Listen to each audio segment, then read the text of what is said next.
এই ভিডিওটা কিছুদিন আগে ইন্টারনেটে ভাইরাল হয়েছে।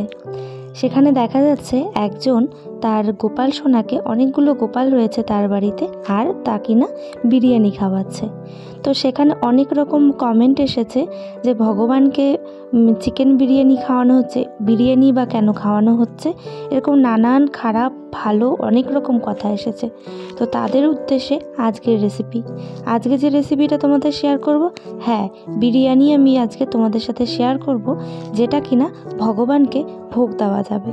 তো সেটাই আমি তোমাদের দেখাচ্ছি ঠিক কিভাবে রান্না করে বিরিয়ানিও ভগবানকে ভোগ দেওয়া যায়। তিনি সেখানে যে বিরিয়ানিটা ভোগ দিয়েছেন, আমি যতটুকু জানি সেটা মোটেও ননভেজ নয়, না চিকেন বিরিয়ানি না মাটন বিরিয়ানি। বিরিয়ানি শুধু চিকেন মাটন বা এগ দিয়ে হয় না, অনেক রকমভাবে বিরিয়ানি করা যায়। পেঁয়াজ রসুন ছাড়া সম্পূর্ণ নিরামিষভাবেও বিরিয়ানি করা যায়, যেটা কিনা ভগবানকে ভোগ দেওয়া যায়। আজকে তারই এক রেসিপি তোমাদের সাথে আমি শেয়ার করব। তা আমি আজকে ভেজ বিরিয়ানি করব, যেটার মধ্যে এই সবজিগুলো রয়েছে। দেখতেই পারছো কি কি সবজি রয়েছে। বড় বড় করে কেটে রাখা আলু, ফুলকপি, বিনস, গাজর, এর সাথে মটরশুঁটিও অ্যাড করতে পারো, নিজেদের ইচ্ছে মতন সবজিও দিতে পারো।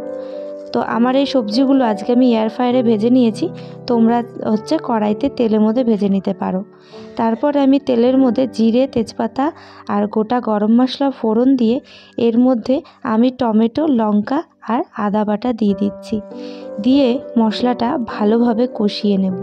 আর বলে রাখি, পনিরটাও আমি ভেজে রেখেছি।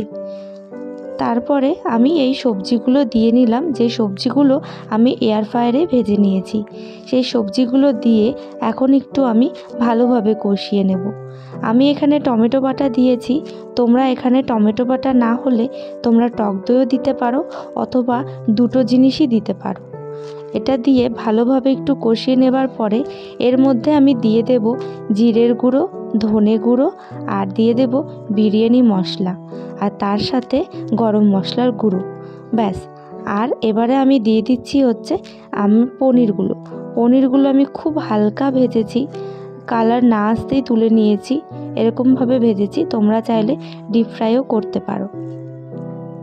আর ওদিকে আমি বিরিয়ানির রাইসটা দেখো বানিয়ে নিয়েছি। কম বেশি সকলেই জানো কিভাবে বিরিয়ানির রাইসটা বানাতে হয়।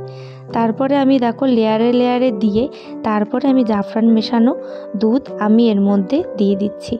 দেখো হলো তো বিরিয়ানি। এর উপরে ধনেপাতা ছিটিয়ে দিলে ব্যাস, তারপরে আমি দমে বসিয়ে দেব। দারুণ লাগবে। আর বলে রাখি, এখানে এই দুধের মিশ্রণটার মধ্যে মিঠা আতরও রয়েছে, যেটা কিনা বিরিয়ানির ফ্লেভার দেবে, দারুণ লাগে।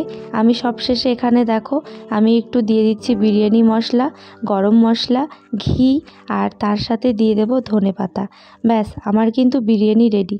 এখন অনেকে এটাও বলবে যে ভগবানকে তো ভোগ চাল ছাড়া ভোগ দেওয়া যায় না, তাহলে বিরিয়ানিতে বাসমতি চাল কিভাবে?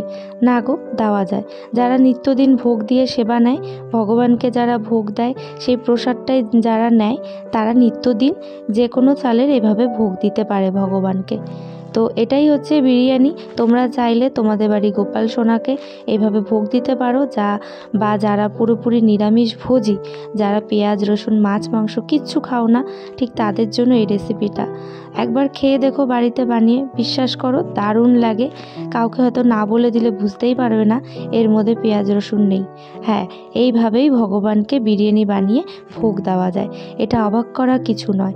একটু চারদিকটা ঘেটে দেখলে তোমরা জানতে পারবে একটা খাবারকে ইচ্ছে থাকলে অনেক রকমভাবেই বানানো যায়, সেটা ভগবানের জন্য ভোগ দেওয়ার মতো করে। আজকের জন্য এতটুকুই।